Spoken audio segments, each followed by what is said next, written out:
चन्द्रमा मनसो जातः चक्षुः सूर्यो अजायत मुखादिन्द्रश्चाग्निश्च प्राणाद्वायुरजायत आभ्यः आसीदन्तरिक्षम् शेषाद्यौ समवर्तत पद्भां भूमिर्दिशश्रोत्तात् तथा लोकागुम् अकल्पयन् वेदाहमेतं पुरुषं महान्तम् नित्यवर्णं तमसस्तु काले सर्वाणि रूपाणि विचित्य धीरः नामानि कृत्वा विवदन् यदास्ते ध्याता पुरस्ताद्यमुदा जहार शक्रप्रविद्वान् प्रदिशश्चतस्रः तमेवं विद्वानमृतैः भवति नान्यः पन्थायनाय विद्यते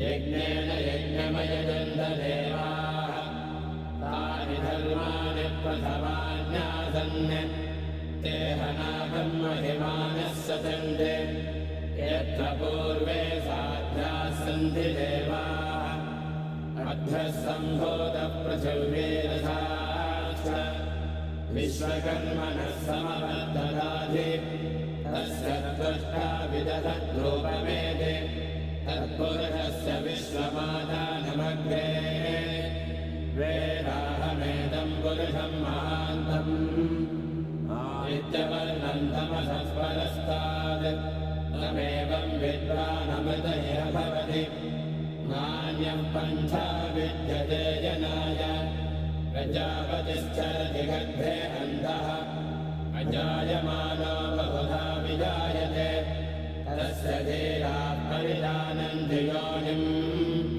मरीचीनां वदमिच्छन्ति वेधसः यो देवेभ्यारभते यो देवानां पुरोहितः पूर्वो यो देवेभ्यो जातः नमो ऋताय ब्राह्मये ऋचं ब्राह्मं जनयन्तः देवा अग्रे तदब्रुवन् यस्यैवं ब्राह्मणो विद्यात् तस्य देवा असंवसे प्रेष्ठते लक्ष्मीश्च पत्न्यौ अहोरात्रे पार्श्वे नक्षत्राणि रूपम् अश्विनौ यात्तम् इष्टं मनिधान अमुं मनिधान सर्वं मनिधान ॐ शान्ति शान्ति शान्तिः।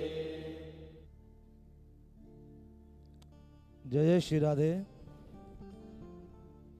एक बार उच्च स्वर से जयघोष कीजिए, जय जय श्री राधे, जय जय श्री राधे। ज्यादा विलंब नहीं, अब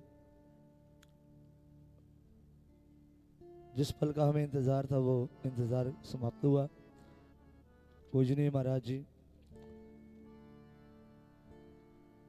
विराजमान हम सबके सामने अपने मुखारबिंद से भक्ति में रस में आज कथा का तीसरा दिन समापन की ओर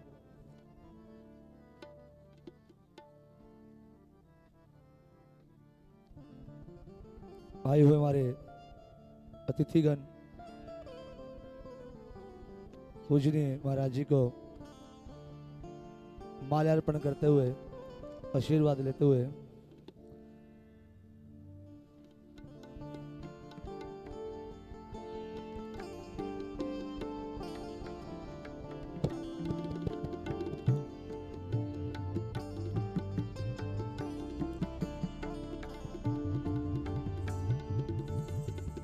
आप सभी पिछले 2 दिन से आनंदमय कथा का श्रवण कर रहे थे। आज अंतिम दिन आप सभी ने जैसे पहले सहयोग किया है वैसे आज भी आप सहयोग करेंगे और जिसको जहां स्थान मिलता है आप अपना स्थान ग्रहण करेंगे। बीच में आवाजाही थोड़ी कम रहे तो अच्छी बात है।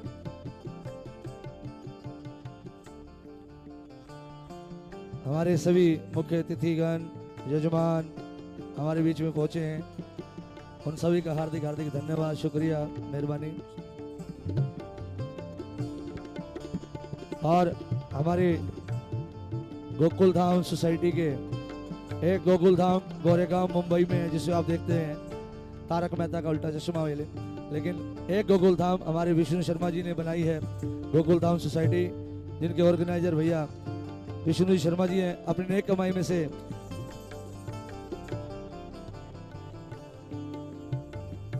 भैया विष्णु शर्मा जी अपनी नेक कमाई में से 51,000 रुपए की नेक राशि दे रहे हैं। जरा जोरदार तालियां बजा के स्वागत कीजिएगा। और हमारे मार्केट कमेटी के डिप्टी चेयरमैन भैया सुरजीत जी गुज्जर साहब अपनी नेक कमाई में से 11,000 रुपए की राशि दे रहे हैं। इनका भी बहुत बहुत धन्यवाद। उत्साह बढ़ाते हुए मीठी मीठी ताली बजा दीजिएगा।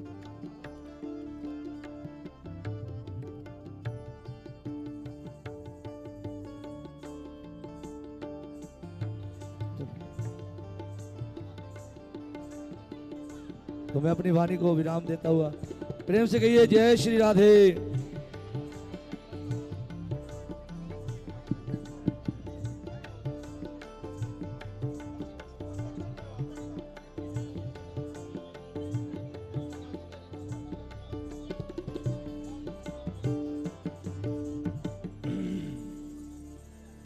हरिः ओम्।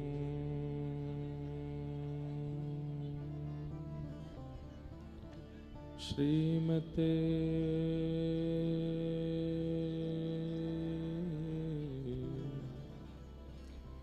रामानुजाय नमः। ध्येयं सदा परिभवग्नमविष्णदोहम् तीर्थास्पदं शिवविरञ्जनितं शरणं भृत्यार्थ्यहं प्रणतपालभवाब्धिपोतं वन्दे महापुरुषते चरणारविन्दम्। अस्ति स्वस्तरुणीकराग्रविगलत् कल्पप्रसूनाप्लुतम् वस्तु प्रस्तुतवेणुनादलहरि निर्वाणनिर्व्याकुलम् स्रस्तनिबद्धनी विविलसद् गोपीसहस्रावृतम्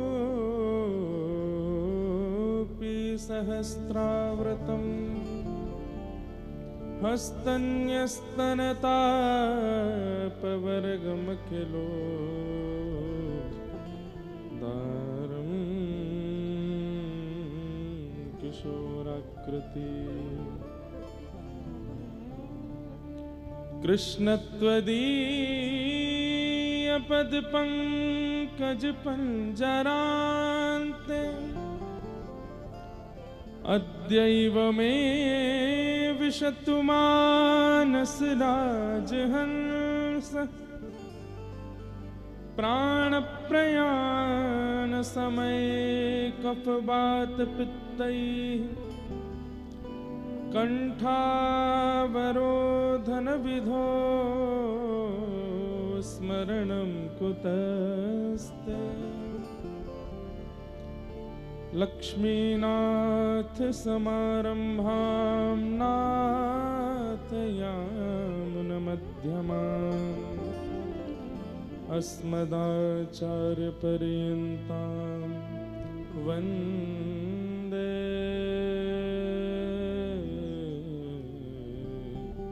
गुरुपरम्पराम्। जय जय श्री राधारमण, जय जय नवल किशोर, जय गोपी चितचोर प्रभु, जय जय माखन चोर। व्रजजन प्रियतम बालमुकुन्दं राधारमणं हरे हरे राधारमणं हरे हरे व्रजजन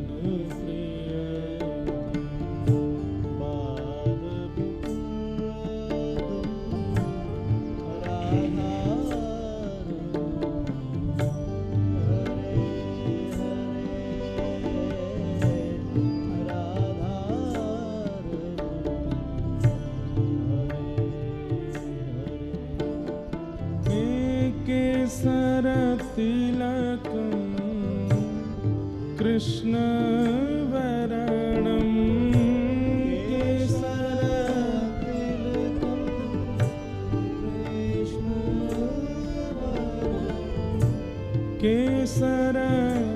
केसरतिलकं कृष्णवरणं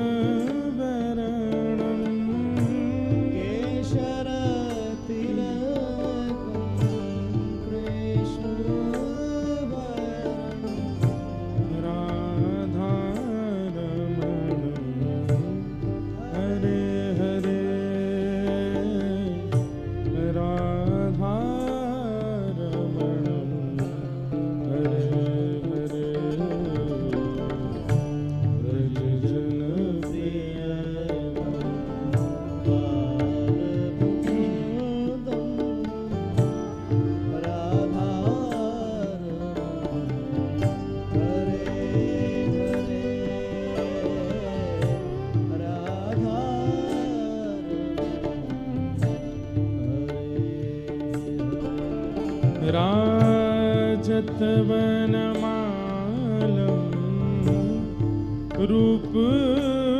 रूपरसालं राधारमणं हरे हरे राजतवनमालं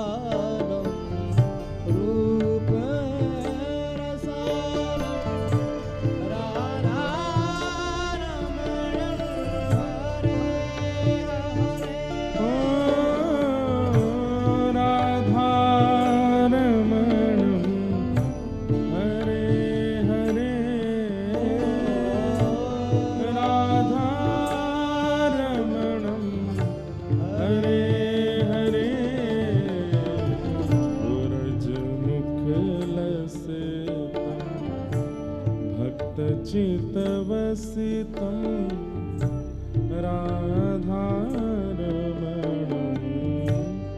हरे हरे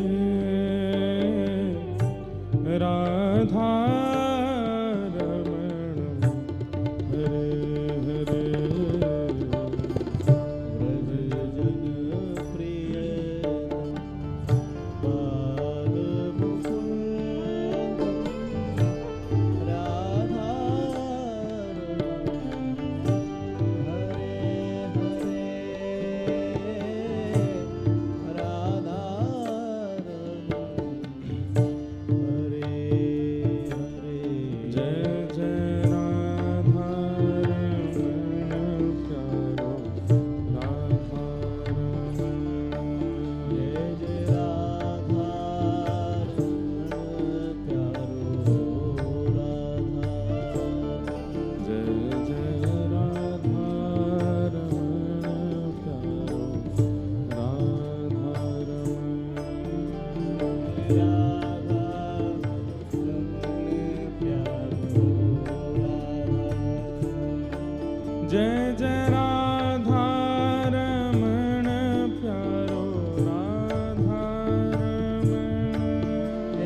गोविंदा भज मन प्यारे राधे गोविंदा भज मन प्यारे राधे गोविंदा भज मन प्यारे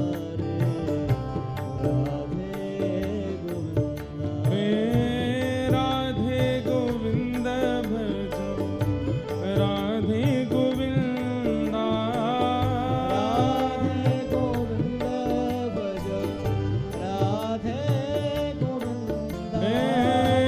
राधे गोविंदा भजो राधे गोविंदा राधे गोविंदा राधे गोविंदा भजो राधे गोविंदा राधे गोविंदा भजो राधे गोविंदा भजो राधे गोविंदा भजो राधे गोविंदा हे राधे गोविंद भजो राधे गोविंदा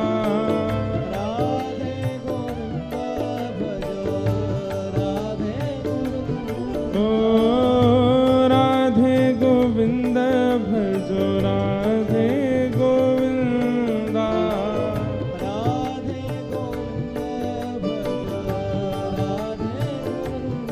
ओ भज मन प्यारे राधे गोविंदा भज मन प्यारे राधे गोविंदा भज मन प्यारे राधे गोविंदा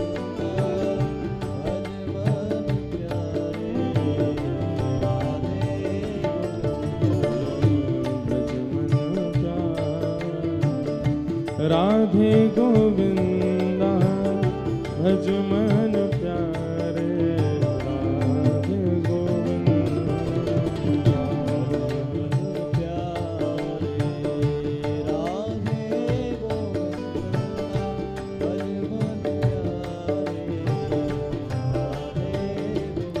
भजो राधे राधे राधे राधे राधे गोविंदा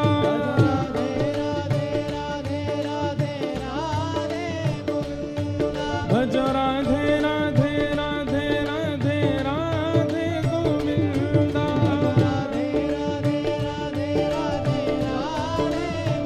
हे भजो राधे गोविंदा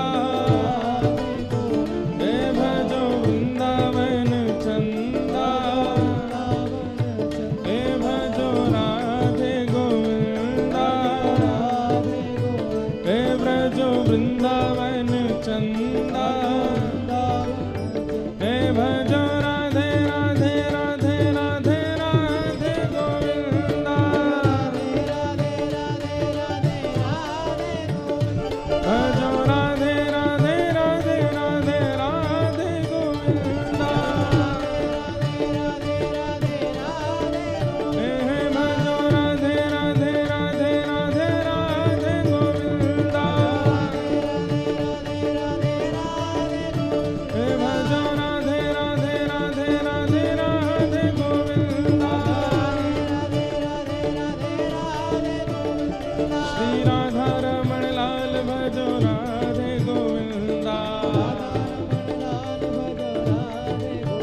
प्यारे राधा वल्लभ लाल भजो राधे गोविंदा भजो राधे राधे राधे राधे राधे गोविंदा भजो राधे राधे राधे राधे राधे गोविंदा हे राधे राधे राधे राधे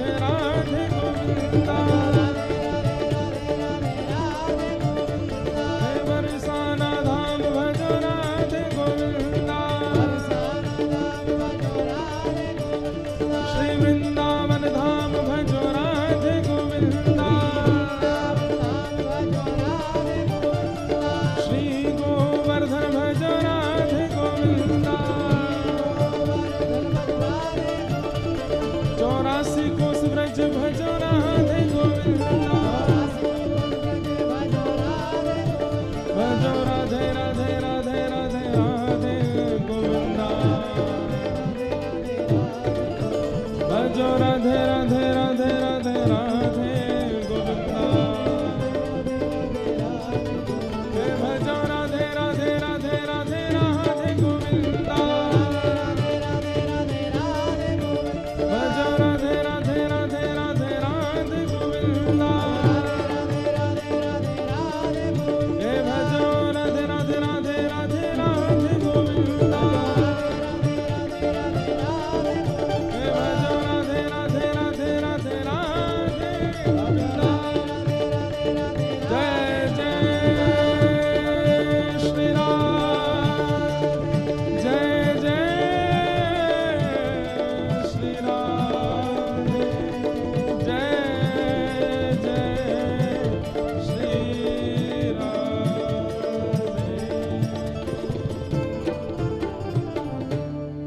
बोलो वृंदावन बिहारी लाल की श्री राधा रमण लाल की श्री राधा वल्लभ लाल की श्री भागवत महापुराण की भक्तमाल जी की श्याम सुंदर श्री यमुने महारानी की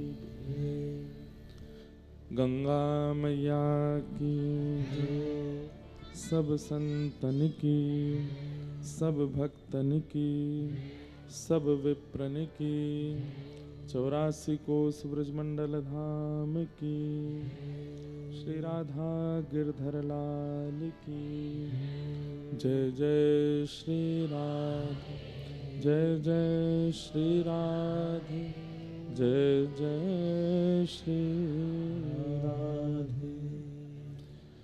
परम मंगल में प्रात प्रखलेश्वर अकारण करुणा वरुणालय भक्तवांछा कल्पतरु तड़िद्युत विनिंदित पीतांबरधारी श्री बालकृष्ण लाल की वांगमयी प्रतिमूर्ति हम आप सबके मध्य में विराजमान श्रीमद् भागवत महापुराण जो कि त्रिदिवसीय भक्त चरित्र का नेतृत्व कर रहे हैं। कथा तो भक्त चरित्र की हुई पर मंच पर विराजमान श्रीमद् भागवत जी हैं, उन्हें बारंबार प्रणाम। उपस्थित समस्त संत वृंद, विप्रवृंद, गंधर्वजन और आप सभी श्रोता भाई बंधु मातृशक्ति हांसी और आसपास क्षेत्रों से आए हुए सभी श्रोता भाई बंधुओं को बहुत बहुत जय श्री कृष्ण, जय सिया राम, जय सिया राम, जय श्रीमन नारायण, जय श्रीमन नारायण, जय जय श्री राधे, जय जय श्री राम। ठाकुर जी की अति कृपा। हांसी में हुई 3 दिवसीय कथा का आज विश्राम दिवस है। मंगलमयी भक्त चरित्र की कथा हम लोग श्रवण कर रहे थे। श्रीधाम वृंदावन में कल एक हादसा हुआ। कुछ वैष्णवजन लुधियाना से गए थे, श्री यमुना जी का नौका विहार कर रहे थे, लेकिन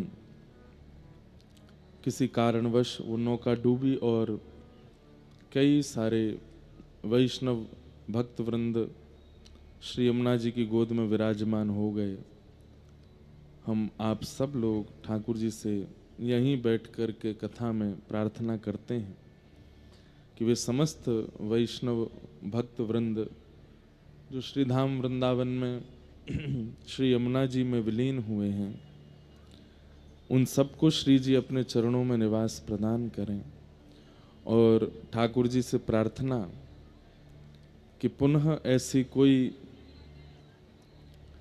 हृदय विदारक घटना वृंदावन में ना हो, ऐसी ठाकुर जी कृपा करें। और यदि किसी कारण से श्री यमुना जी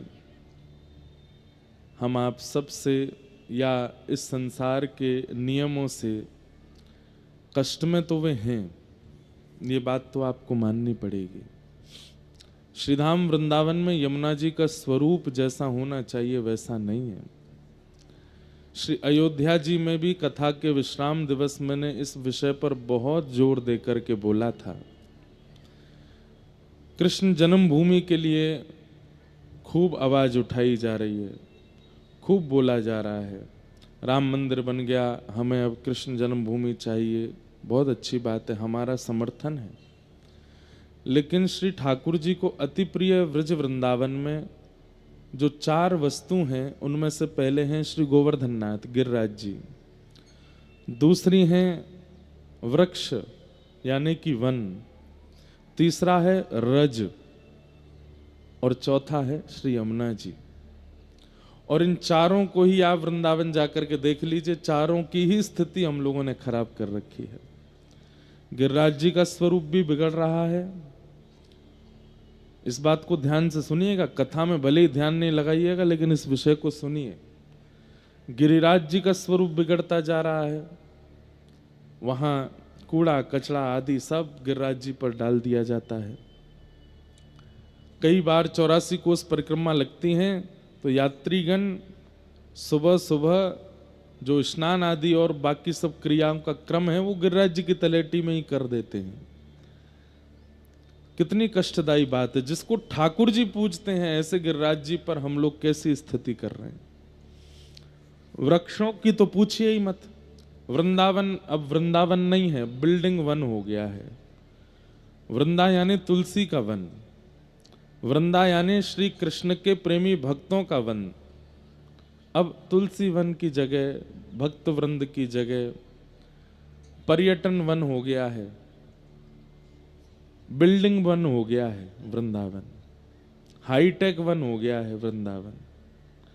वृंदावन में वन नहीं बचे, गिरिराज जी की स्थिति हमने खराब कर दी।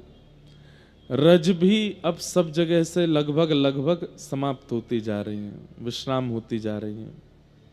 सब जगह पक्के पक्के सब रोड आदि सब बनाए दिए जा रहे हैं।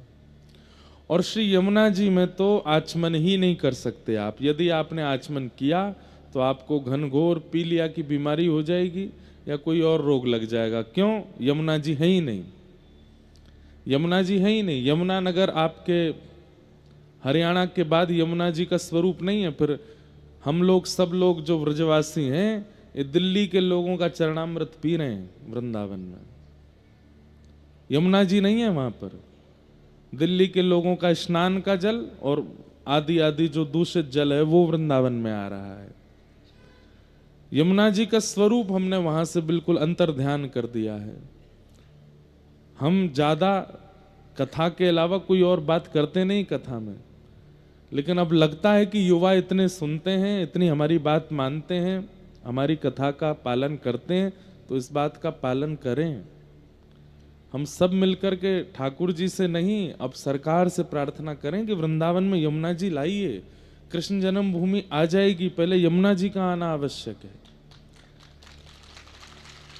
राम जन्मभूमि बनी है अयोध्या में, वहां सरजू जी का जल, मैं अभी गया था, रोज 2-3 बार स्नान करने गया, इतना सुंदर पवित्र जल। सरजू जी हैं इसलिए रामलला आ गए। काशी में गंगा जी हैं इसलिए विश्वनाथ प्रभु आ गए। लेकिन वृंदावन में यमुना जी नहीं आई हैं। हम लोग इन्हें सामान्य नदी क्यों मान रहे हैं?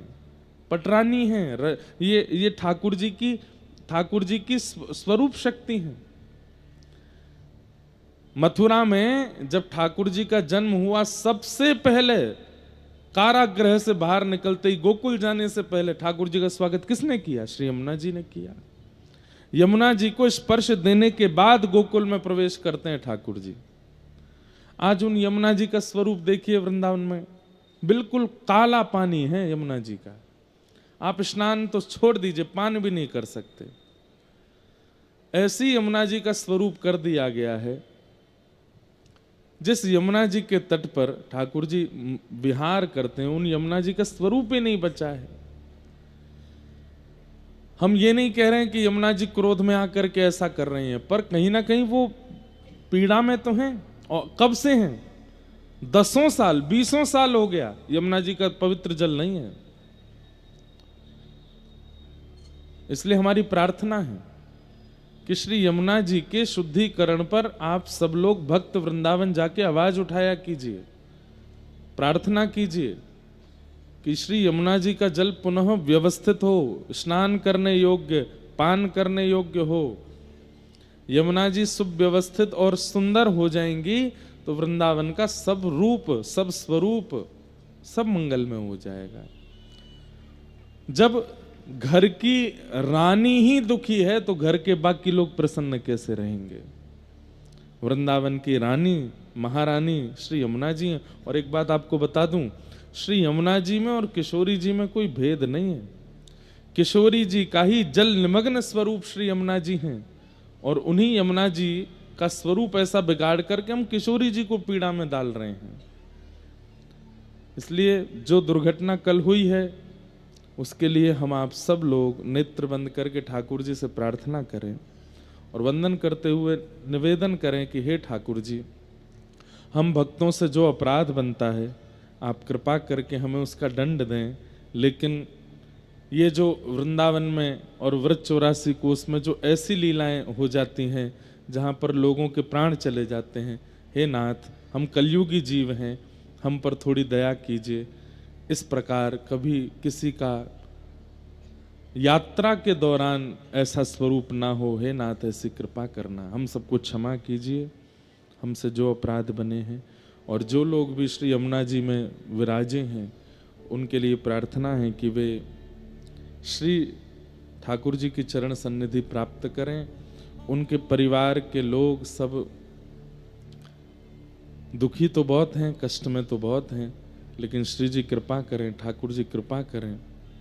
उन सबके इस कष्ट के समय में श्री जी ठाकुर जी उन पर अनुग्रह करके उन्हें जल्दी ही इस समय से बाहर निकालें, ऐसी हमारी प्रार्थना है। श्याम सुंदर श्री यमुने महारानी की जय। आज कथा सत्र का तृतीय दिवस।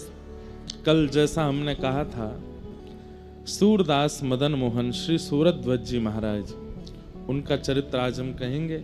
समय हम पर बहुत कम है, इसलिए हम थोड़ा जल्दी जल्दी भी कर रहे हैं, क्योंकि कल तक विमान का समय 6 बजे था, आज सुबह विमान का समय 5 बजे हो गया है। अब हमको यहाँ से रोहतक भी एक आश्रम में जाना है, फिर वहाँ से सीधे महाराष्ट्र के लिए प्रस्थान करना है। समय सीमित है, इसलिए हम जल्दी जल्दी अपने भाव सूरदास मदन मोहन जी जो वचन में था कल वैसा क्रम कर देते हैं। श्री मदन मोहन सूरदास की नाम श्रृंखला जुरी अटल, गान काव्य गुण राश सुहृद सहचरी अवतारी, राधा कृष्ण उपास रहस्य सुख के अधिकारी, नवरस मुख्य श्रृंगार विविध भातिन करि गायो, वंदन उच्चरित वेर सहस पायनि है द्वार्यो, अंगीकार की अविधि यह जो आख्या भ्राता जमल, मदन मोहन सूरदास की नाम श्रृंखला जुरी अटल। इनका नाम सूरध्वज है। सब लोग इधर देखिए, ध्यान से सुनिएगा। श्री नाभा जी ने कलयुग के भक्तों में इनका स्मरण किया है। आपको पता है नाभा जी को, श्री नाभा जी जिन्होंने भक्तमाल की रचना की, अग्रदास जी के शिष्य हुए।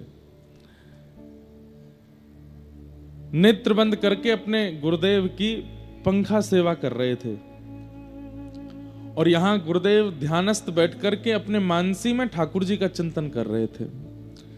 तभी दूर समुद्र में अग्रदास जी महाराज का एक भक्त था। वो नाव से कुछ सामग्री विदेश से भारत लेके आ रहा था, और अचानक से बवंडर में उसकी नाव फंस गई, बड़ी नौका।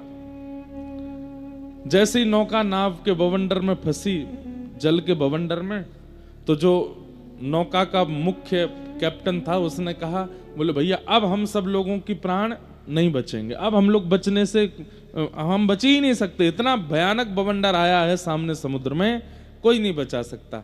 सबसे प्रार्थना है अपने अपने इष्ट गुरु और परिवारजनों को याद कर लो, अब हमारे प्राण जाने वाले हैं। तो उस नाव का जो मालिक था उसने कहा, भैया मुझे मेरे इष्ट का तो पता नहीं, परिवार वाले मेरे हैं नहीं, पर मुझे एक याद है कि मेरे गुरुदेव हैं स्वामी श्री अग्रदास जी महाराज, बोले उन्हीं का ही स्मरण कर लो। अग्रदास जी का जैसे स्मरण किया, हे गुरुदेव भगवान, इस जन्म में तो आपका साक्षात्कार ज्यादा नहीं हुआ, आपकी दीक्षा मिली, 2-4 बार आपके दर्शन हुए, अब मैं अपने प्राण त्याग रहा हूं, गुरुदेव कृपा करना ठाकुर जी, मुझे सदगति प्रदान करें। दूर 7 समुद्र में अग्रदास जी का शिष्य उनको याद कर रहा था, और यहां अग्रदास जी मानसी में श्री सिया जी की, राघव जी की मधुर लीला का चिंतन कर रहे थे। दूर खड़े नाभाजी पंखा जल रहे थे। नाभाजी नेत्र बंद करके अग्रदास जी के मन में देख रहे हैं कि ये सिया जी और राघव जी की कैसी लीला कर रहे हैं। मेरे मन में क्या चल रहा है कोई नहीं देख सकता, लेकिन नाभाजी की भक्ति देखो अपने गुरुदेव के प्रति, वो उनके चित्त में देख रहे हैं कि कैसी लीला कर रहे हैं। तभी नाभाजी को अनुभव होता है, ये चिल्ला कौन रहा है, ये गुरुदेव को कौन पुकार रहा है। गुरुदेव सिया जी की, राघव जी की मधुर लीला में हैं, ये पीछे से किसकी आवाज आ रही है। तभी नाभाजी देखते हैं, अरे गुरुदेव का शिष्य मतलब मेरा गुरु भाई कहीं समुद्र में फंस गया है, वही गुरुदेव को याद कर रहा है। तो पंखा जलते जलते गुरुदेव से पंखा हटा करके उस दिशा में पंखा जलने लगे जिस दिशा से, मतलब कम से कम 5-6 हजार किलोमीटर दूर समुद्र के भीतर से कोई शिष्य पुकार रहा था, उस तरफ पंखा जलने लगे। और श्री नाभाजी के पंखे के बेग से, उस बीजना के बेग से वो नाव बवंडर से बाहर निकल गई और उनकी रक्षा हो गई।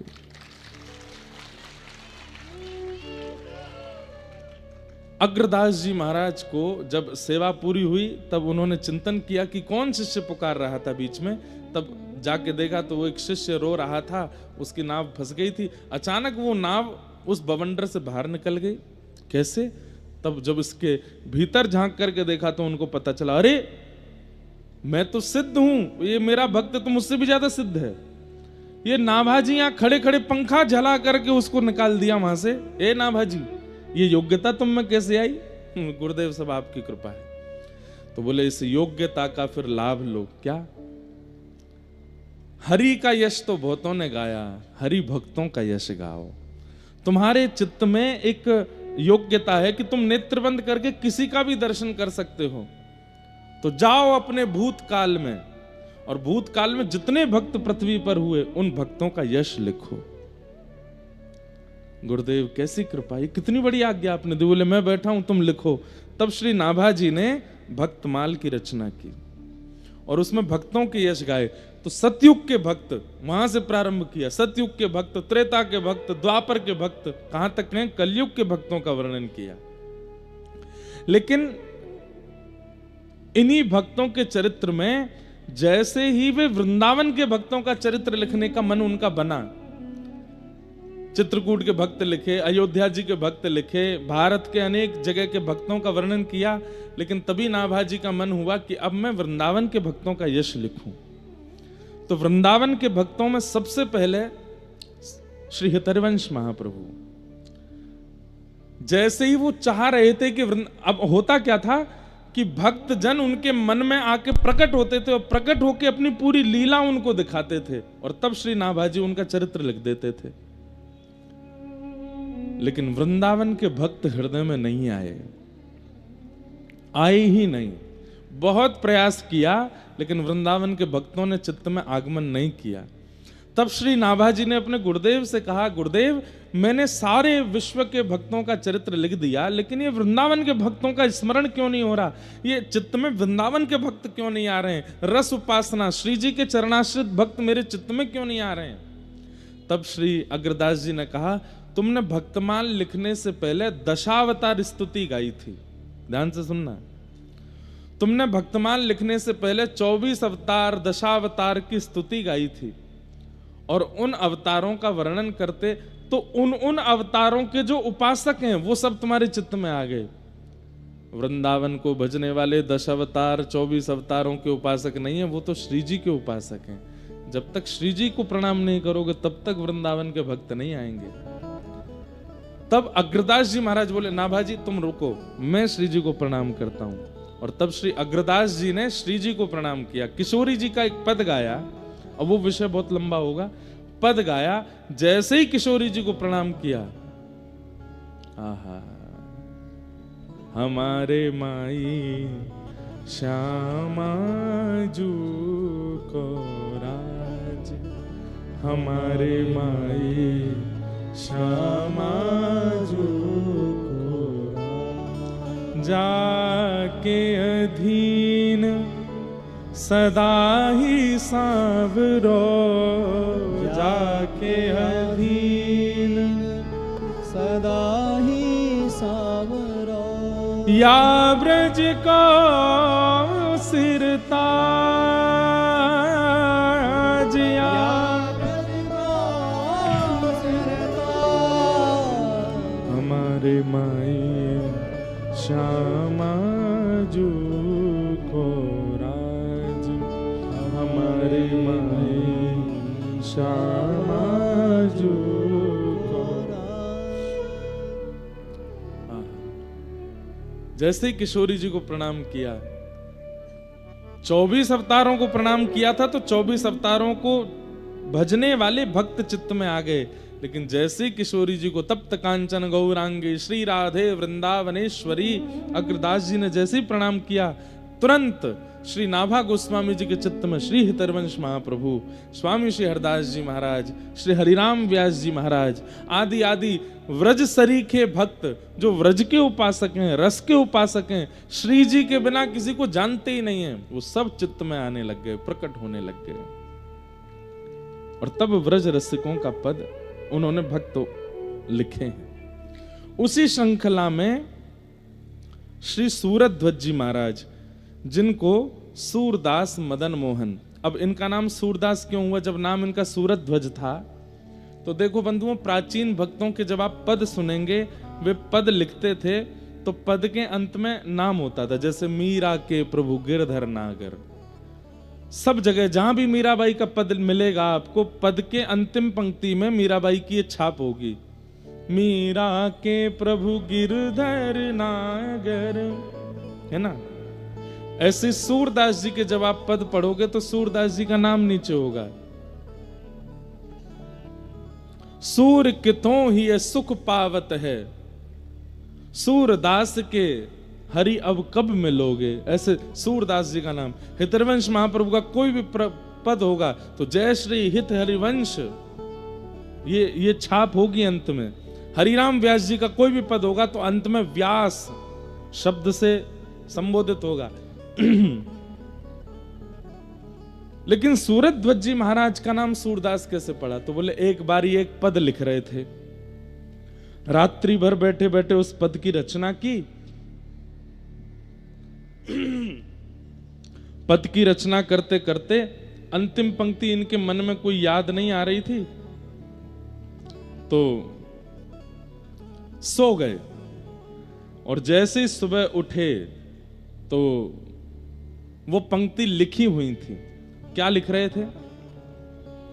चलो किन देखन कुंज कुटीर, चलो किन देखन कुंज कुटीर, सुंदर श्याम मदन मोहन जहां, सुंदर श्याम मदन मोहन जहां, मन मत फौज जुटी, मन मत फौज जुटी। मानो सूरध्वज जी क्या कह रहे हैं? अरे भाई चलो, कहां चलो? बोले जहां पर रसिकों की फौज जुड़ी है और मदन मोहन जी बीच में विराज करके सबको दर्शन सुख दे रहे हैं, उस कुंज में चलो। चलो किन देखन कुंज कुटी, चलो। ये पद लिख रहे थे श्री सूरध्वज जी। नंद नंदन वृषभानु नंदिनी, नंद नंदन वृषभानु नंदिनी, नेक न चाह छुटी, नेक न चाह छुटी,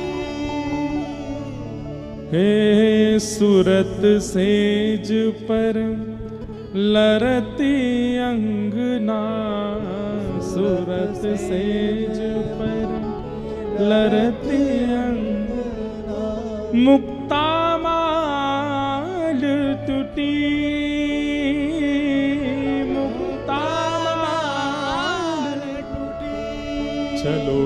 किन देखन कुंज कुटी, चलो किन देखन कुंज। उरज तनि कंचुकी चुरकुट भई, उरज तनि कंचुकी चुरकट भई, कटी तट ग्रंथि हटी, कटी तट ग्रंथि हटी। चतुर शिरोमणि सूर नंद सुत, चतुर शिरोमणि सूर, चतुर शिरोमणि सूर नंद सुत, चतुर शिरोमणि सूर नंद सुत। लीनी आधार चुटी, चलो किन देखन कुंज कुटी। निवृत्त निकुंज का पद लिख रहे थे, अंतिम पंक्ति में कुछ लिख नहीं पा रहे थे। सुबह उठ करके देखा तो क्या पाया, चतुर शिरोमणि सूर नंद सुत। ठाकुर जी ने आकर के उस पंक्ति को पूरा किया और इनको नाम सूरदास प्रदान किया। इनके नेत्र नहीं थे ऐसा नहीं है, नेत्र थे, लेकिन ठाकुर जी ने इनको नाम सूरदास प्रदान किया। तो फिर इन्होंने मन में विचार किया कि सूरदास जी के पद और मेरे पद अगर कभी कोई पढ़ेंगे तो लोगों के मन में यह आ जाएगा कि भाई ये किसके पद है। तब इन्होंने सूरदास मदन मोहन अपने पदों की छाप में सूरदास मदन मोहन कहना प्रारंभ किया। तो ऐसे श्री सूरध्वज जी महाराज ये उत्तर प्रदेश में नैमिषारण्य के पास में एक स्थान पड़ता है, उस स्थान का नाम है संडीला। वहां के सूबेदार थे, संडीले में रहते थे। लेकिन वृंदावन के श्री मदन मोहन जी, वृंदावन के मदन मोहन जी जिनको सनातन गोस्वामी ने प्रकट किया, उनसे इनकी बड़ी प्रीति थी। कभी कभी वृंदावन जाते थे और मदन मोहन जी का रूप देख करके ये इतने आनंदित हो जाते थे, बस उनको देखते ही रहते थे। कहते हैं एक बार इन्होंने मदन मोहन जी की बड़ी याद आई, लेकिन कार्य में इतने व्यस्त थे कि वृंदावन नहीं जा पा रहे थे। तो नगर में भ्रमण करते करते वहां पर गुड़ के बहुत सारे छोटे छोटे गुड़ के बाट ऐसे एक बैलगाड़ी के ऊपर रखे थे। इनके मन में आया कि मैं तो वृंदावन नहीं जा पा रहा, ठाकुर जी के लिए कुछ प्रसाद भिजवा देता हूं। और इन्होंने खूब सारी बैलगाड़ियां भर के गुड़ वृंदावन भिजवा दिया। गुड़ बेचने वालों ने इनसे कहा कि भैया तुम जितने रुपए में यहां से गुड़ खरीद के और पूरा किराया देकर के वृंदावन भिजवा रहे हो, इतने में तो तुम एक व्यक्ति को कुछ धन देकर के वृंदावन भेज दो, वृंदावन से गुड़ खरीद के ठाकुर जी के मंदिर में दे देते हैं, इतना पैसा क्यों लगवा रहे हो। मदन मोहन जी बोले, प्रेम की रीत रंगीलो ही जाने। प्रेम ऐसा नहीं होता कि मेरा प्रेमी जहां रहता है चलो वहां से कोई सामान खरीद के उसके घर भिजवा दो। नहीं, प्रेम में तो अपनी निज सामग्री उसके यहां भिजवाई जाती है। ऐसा थोड़ी होता है कि महाराज जी आप वृंदावन विराज रहे हैं, हम तो नहीं आ पा रहे, चलो ब्रजवासी का पेड़ा आपके घर भिजवा देते हैं। कौन सी बड़ी बात है, बगल में ब्रजवासी, पैसे ज्यादा हैं, आपने किसी को दे के भेज दिया। लेकिन आपने हांसी के पेड़े भिजवाए, ये बड़ी बात है ना। अब भाई हांसी का पेड़ा खरीदा गया, यहां से गाड़ी करी गई, यहां से कोई आदमी लेकर के गया, परिश्रम हुआ। भाई परिश्रम को ही प्रेम कहते हैं। जहां पर परिश्रम ना किया जाता हो, जहां श्रमित ना हुआ जाता हो, उसको प्रेम थोड़ी कहा जाता है। आजकल के युवाओं का जो प्यार है वो कैसा है, वो श्रम वाला प्यार नहीं है, श्रम वाला प्रेम नहीं है। उसमें परिश्रम नहीं करना चाहते, वो इजी वे ढूंढते हैं अपने प्रेम के इजहार के लिए। और ये इजी वे प्रेम में नहीं होता। सूरदास जी बोले कि हाँ, वृंदावन से यही गुड़ के अगर सामग्री में वृंदावन से खरीद के भिजवाऊं, मेरे 10 रुपया लगेंगे बस। उस समय की बात है, अकबर के समय की। लेकिन मैं संडीले से भेजूंगा, बैलगाड़ी में रख करके भेजूंगा, यहां से लोग चल करके जाएंगे, 2-3 दिन का मार्ग, बैलगाड़ियां धीरे धीरे चल के 3-4 दिन में पहुंचेंगी। तो श्री मदन मोहन जी को पता तो चलेगा, वहां तो बहुत लोग हैं गुड़ देने वाले, लेकिन जब संडीले से गुड़ जाएगा तो श्री मदन मोहन जी को पता तो चलेगा कि मेरा कोई प्रेमी है, उसने भेजा है मेरे लिए, वो स्वीकार करेंगे। और वही हुआ। मदन मोहन जी सूरत ध्वज जी ने गुड़ भिजवाए संडीले से, और वहां 3 दिन बाद वो गुड़ पहुंचे, और रात्रि का समय था जब गुड़ पहुंचे। श्री मदन मोहन जी का शयन हो चुका था, रात्रि के 12-1 बज रहे थे। मदन मोहन जी तो विचलित हो गए, श्री जी से बोले, अरे सुनो, सुगंधी ना आई का? बोले काय की? बोले गुड़ की। गुड़ तो घनेरो पड़ो है रसोई घर में, रोज ही आती रहे। अरे रसोई घर वाली नहीं, बाहर ते आ रही है सुगंधी। श्री जी बोली, हाँ आ तो रही है। बोले सूरत ध्वज ने भिजवाए हैं संडी लेते? बोले तो मालपुआ खावे को मन कर रो है। श्री जी बोली, रात के 12-1 बज रहे हैं, शयन कर लो। ना मैं तो अब ही खाऊंगा। तो बोले पुजारी जी को जाके स्वप्न दे दो। सोई ठाकुर जी पुजारी जी के स्वप्न में प्रकट हो गए। पुजारी जी बोले, धन्य भाग्य, अहो भाग्य, इतने वर्षों से सेवा कर रहा हूँ, ठाकुर जी मेरी सेवा से निश्चित प्रसन्न हो गए, जो मेरे स्वप्न में आके दर्शन दे रहे हैं। ठाकुर जी बोले, तेरी सेवा ते प्रसन्न ना है भयो में। तो बोले, मंदिर के द्वार पे गुड़ की बैलगाड़ी खड़ी है, उन गुड़न की जल्दी रसोई घर में धरवाओ, और अभी इसी वक्त रात्रि में ही रसोई खोल के पुआ बनाओ, और पुआ बना के भोग लगाओ।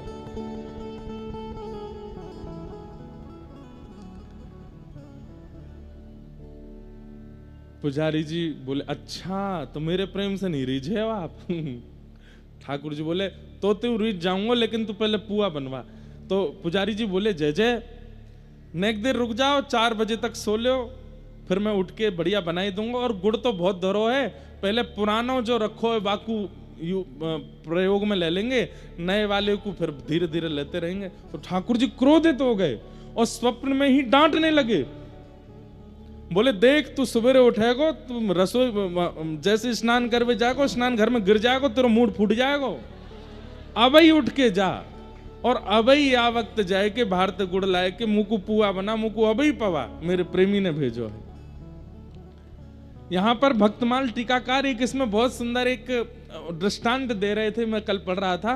उसमें दृष्टांत में क्या लिखते हैं, बोले एक बार किसी प्रियसी ने अपने प्रेमी के लिए रेवड़ी भिजवाई। रेवड़ी जानते हो? रेवड़ी भिजवाई अपने प्रेमी के लिए। तो जैसे उस प्रेमी को किसी मित्र ने आके दे, बोले सुन, वो तेरी प्रियसी रहती है फलाने नगर में। बोले हाँ, उसने तेरे लिए देख रेवड़ी भिजवाई है।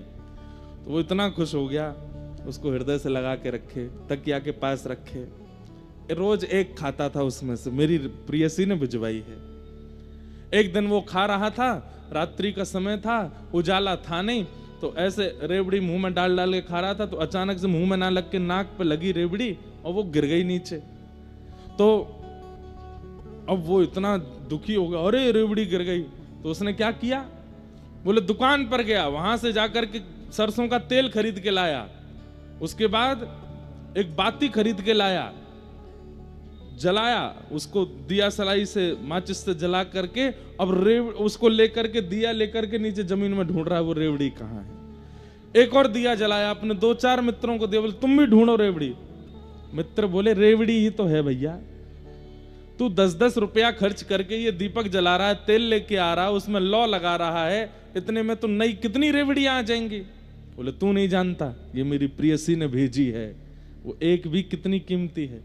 अरे 10 रुपए की नई रेवड़ी खरीद लूंगा, लेकिन उसमें मेरी प्रियसी का हाथ तो नहीं है ना, ये मेरी प्रियसी की है, मैं तो यही ढूंढ के खाऊंगा। और ढूंढ करके उसने वो रेवड़ी झाड़ी फूंकी खा गया। आहा, मेरी प्रियसी ने भेजी। ऐसी ठाकुर जी, अरे मेरो प्रेमी है सूरत ध्वज, माने वहां से गुड़ भिजवायो है, अभी पुआ बनाओ। रात्रि 12 बजे पुजारी जी उठ के गए, स्नान ध्यान किया। पहली बार इतिहास में 1:30 बजे रात्रि में रसोई बनी, और रसोई में पुआ बने। 2 बजे ठाकुर जी के कपाट खुले, और जाकर के ठाकुर जी को माल पुआ का भोग लगाया, प्रेम से ठाकुर जी ने पाया। और फिर जाकर के बोले, अब जाके सो जाओ, अब सोऊंगा मैं तान दुपट्टा। और इन सब लीलाओं का दर्शन सूरत ध्वज जी को स्वप्न में हुआ। ठाकुर जी ने उनके प्रसाद को स्वीकार किया, प्रसन्न हो गए सूरत ध्वज जी। जय हो मेरे मदन मोहन लाल, आप कितना कृपा करते हैं मेरे ऊपर, कितना प्रेम करते हैं मेरे ऊपर।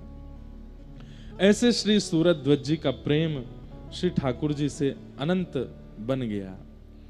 एक बार की बात, क्या वृंदावन आए थे और वृंदावन में श्री मदन मोहन जी के मंदिर में खड़े होकर के सूरध्वज जी एक पद गा रहे थे। कौन सा पद? मेरी गति तू ही अनेक तोष पाऊं, मेरी गति तू ही अनेक तोष। बहुत सुंदर पद है, शब्द सुनिएगा, आपको पता चलेगा क्यों ठाकुर जी रीझ रहे हैं इनसे। इनकी शब्दावली तो देखो। मेरी गति तू ही अनेक तोष पाऊं, मेरी गति तू ही। सब लोग गाइए। चरण कमल नख मणि पे विषय सुख, चरण कमल नख मणि, चरण कमल नख मणि पे विषय सुख, चरण कमल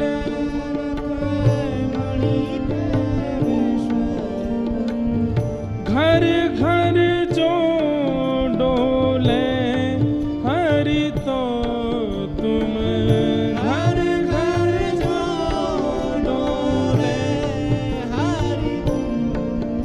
चरण कमल नख मणि पे विषय सुख बहाऊं, घर घर जो डोले हरि तो तुम्हें लजाऊं। तुम्हारो कहाए अब कौन को कहाऊं, मैं आपकी शरण में आ गया नाथ, अब आपका हो गया हूं, अब किसी और का मैं नहीं हो सकता हूं। तुम्हारो कहाए अब मैं कौन को कहाऊं, तुमसे प्रभु छाणी कहां दीनन को ध्याऊं। शीश तुम्हें नाय के अब कौन को नवाऊं, कंचन और हार छाण कांच क्यों धराऊं। मानो ठाकुर जी के चरणों में ये बात कह रहे हैं कि नाथ अब मैं आपका हो गया, अब आपका होने के बाद इस संसार में मुझे होने की आवश्यकता नहीं है। इस पद की रचना शब्द थोड़े ज्यादा हैं, इसलिए मैं बोल के बता रहा हूं, समय अभाव है। तुम्हारो कहाए अब कौन को कहाऊं, तुमसे प्रभु छाणी कहां दीनन को ध्याऊं। शीश तुम्हें नाय के अब कौन को नवाऊं, कंचन और हार छाण कांच क्यों पहनाऊं। और तब क्या कहते हैं, शोभा सब हानि करे जगत को हंसाऊं। हाथी ते उतर के गधा क्यों चढ़ाऊं। अब मैं भक्ति के पथ पर आ चुका हूं, हाथी की सवारी कर रहा हूं, इससे उतर करके पुनः संसार में लग जाऊं तो ये तो वैसा ही हुआ, हाथी से उतर के गधा पे बैठ गए। कुमकुम को लेप छाण काजर मुंह लगाऊं, कामधेनु घर में तजी अजा क्यों दुहाऊं। मेरे पास कुमकुम है तो मैं काजल क्यों लगाऊं मुख पर, और घर में कामधेनु गैया है तो मैं बकरी का दूध क्यों पीऊंगा। कनक महल छाणी क्यों कुटिया बनाऊं, पायन जू पेली प्रभु ते अनत जाऊं। सूरदास मदन मोहन लाल गुण गाऊं, संतन की पनही को रक्षक कहाऊं। मेरी गति तू है अनेक तोष पाऊं, मेरी गति तू है अनेक तोष पाऊं। हाँ मेरी गति तू है अनेक तोष पाऊं, मेरी गति तू ही अनेक तोष पाऊं।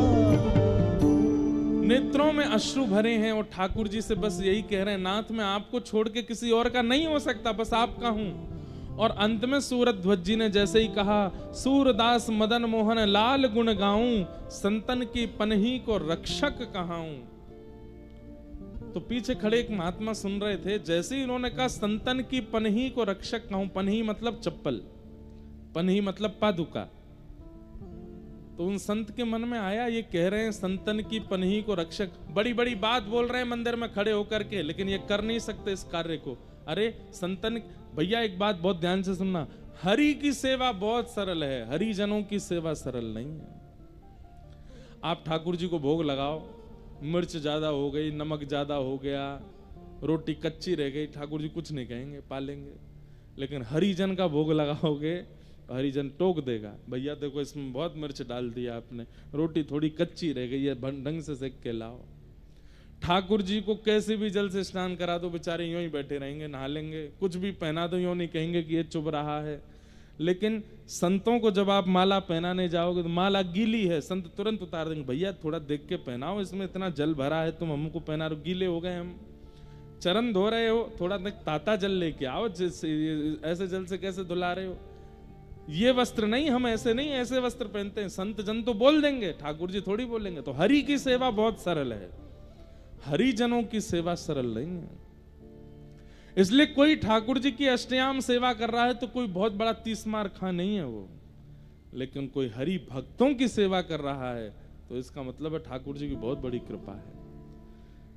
इसलिए हरि सेवक बहुत विशिष्ट नहीं माने गए, हरिजनों के सेवक ठाकुर जी उनको देख के आनंदित होते हैं, वाह भाई तू मेरे भक्तन की सेवा कर रहा है। जब इन्होंने ये बात कही कि सूरदास मदन मोहन लाल गुण गाऊं, संतन की पनही को रक्षक कहाऊं, पीछे खड़े एक महात्मा बोले रुक जाओ, कल तुम्हारी परीक्षा लेता हूं मैं। संतन की पनही को रक्षक कहाऊं, बड़ी बड़ी बातें बोल रहे हो यहां पर खड़े होके। अगले दिन सूरध्वज जी जितने दिन वृंदावन रहते थे, अष्टयाम दर्शन करते थे मदन मोहन जी का। मदन मोहन जी का मंदिर कहां है पता है आपको? कहां है? काली दह के पास। जब आप लोग वृंदावन की परिक्रमा लगाते हैं तो काली दह से आगे एक ऊंचा सा मंदिर दिखाई देता है, सीढ़ियां जा रही हैं ऊपर। कई पंडा लोग ऐसा बताते हैं वृंदावन में उस पर सोने के कलश थे, पहले जमुना जी यहीं बहती थी, वो सोने के कलश चुराने एक चोर कूद गया, ऐसे ऐसे कथा सुनाते हैं।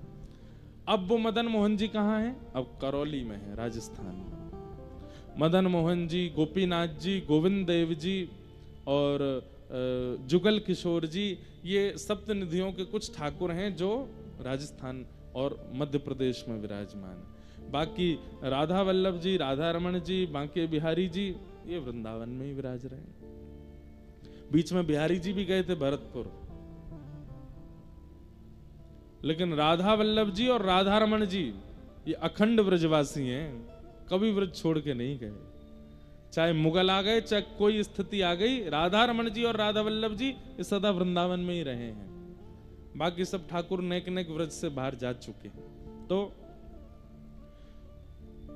अगले दिन जैसे ही मंगला का समय हुआ, ध्यान से सुने, तो वो संत आए।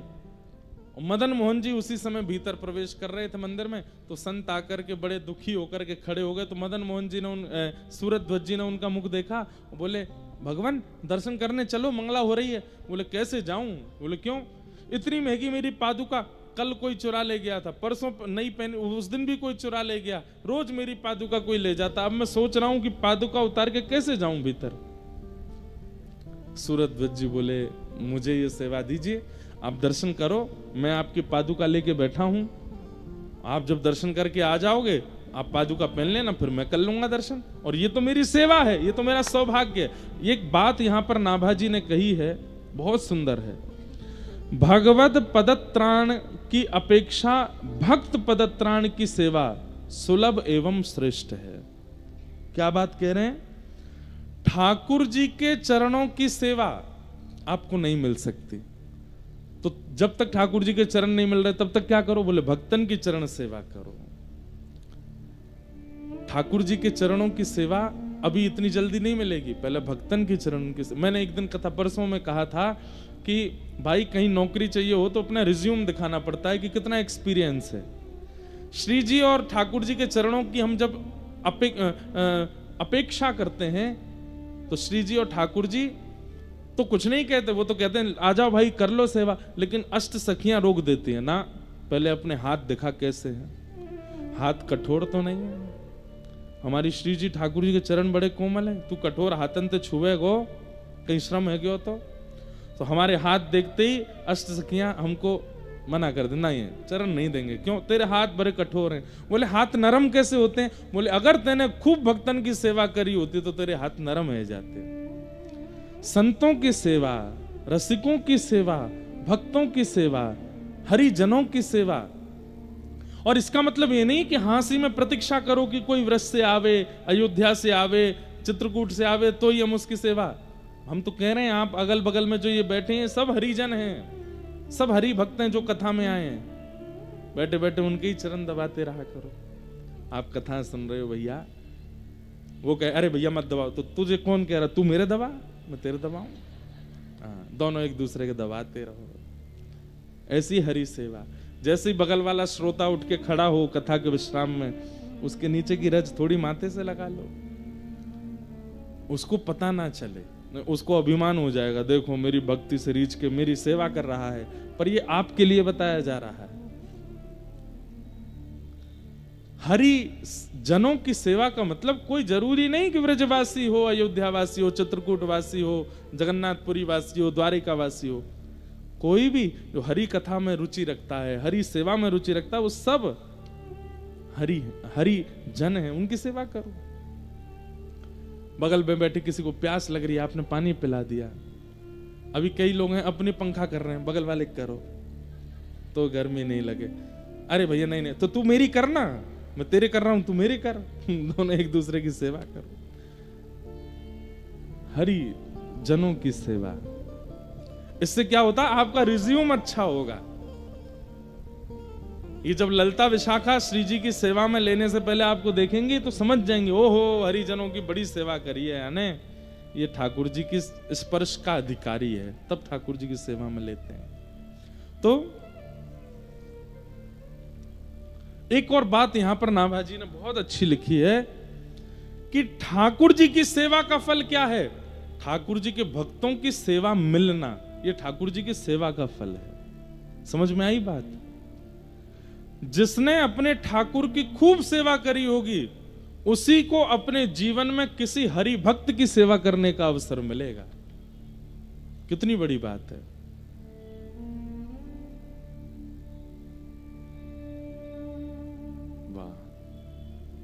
और ठाकुर जब सेवा से प्रसन्न होते हैं तब अपने भक्त की सेवा देते हैं, और उस भक्त की सेवा जब वो जीवित अवस्था में करता है, मृत्यु के पश्चात जब उसको निकुंज की प्राप्ति होती है, तब ठाकुर जी अपने नित्य लीला विहार में उसको अपनी चरण सेवा प्रदान करते हैं। बड़ा बड़ा अद्भुत रहस्य है, इसको समझिएगा।